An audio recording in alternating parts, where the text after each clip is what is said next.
Kung meron mang hayop na sinasabing alien o galing sa ibang planeta, ito na yon. 10 ang mga mata nila. Kulay blue ang dugo nila at mas matanda pa sila sa mga dinosaurs. Ito ang horseshoe crab.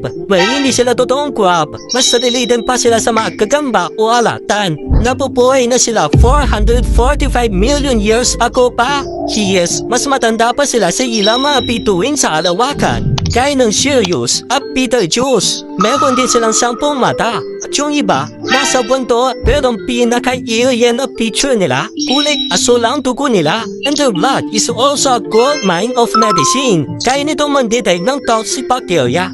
Ginagamit ang mga scientists ang kanilang dugo para masiguro na safe ang mga vaccines na itinutulog sa mga tao. Kaya marami nagsasabi na parang hindi galing sa Earth ang hayop na ito.